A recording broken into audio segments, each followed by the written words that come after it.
គេនិយាយថាមានក្មេងនៅក្នុងផ្ទះអត់ស្ងាត់ចាអត់ស្ងាត់ទេនេះការពុកគាត់នៅអាយុប្រហែលទេខ្ញុំភ្លេចបាត់ហើយដែលឥឡូវ2025នេះគាត់ម្នាក់អាយុ4ឆ្នាំម្នាក់អាយុ7ឆ្នាំអូយមើលក្មេងអត់ស្រួលទេប៉ុន្តែពេលខ្លះក៏សប្បាយចិត្តនឹងនៅមុខគាត់ដែរបងប្អូនមានប្រហែលអ្នកគឺត្រូវតាមចែកជើងគ្នាមកមើលពុកគាត់អូយក្មេងៗសម័យឥឡូវនេះលពឹកហើយតាចណាស់លោកអើយខ្ញុំសរសើរអើយអ្នកnàyគាត់រៀបការនឹងវ័យក្មេងៗខ្ញុំសរសើរគាត់ថាគាត់អាចទុកមើលកូនរួចចាអូយខ្ញុំនិយាយមែន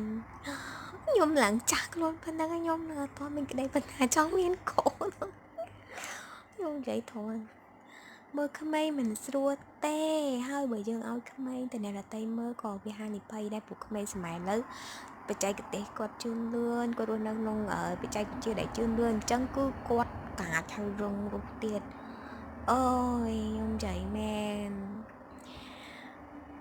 ហើយចឹងមកខ្ញុំថា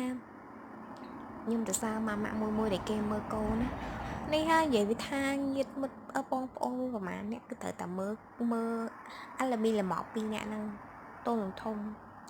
ហើយនិយាយមែនតែក៏អាចនិយាយបានថាហើយពួកគាត់ក៏សំណាងដែរពួកគាត់កើតមកធំនឹងក្តីឡើងទោះបីគាត់អត់មានលើយម៉ាក់គាត់នៅជាមួយគាត់រហូតដល់គាត់ធំពេញរូបរាងរហូតដល់គាត់ចាស់ស្លាប់ក៏គាត់មានអារម្មណ៍ថាគាត់មានភាពខុសក្តៅដែរព្រោះដោយសារតែពួកខ្ញុំផ្ដោតភាពកក្តៅឲ្យគាត់ច្រើនមែនតើហើយពួកខ្ញុំគិតថាដែរចង់បានអីពីគាត់សង្ឃឹមថាគាត់ធំឡើងដោយជាមនុស្សដែលមានសុជីវធម៌មនុស្សដែលមានចំណេះដឹងប៉ុណ្ណឹងទៅគ្រប់គ្រាន់សម្រាប់ពួកខ្ញុំ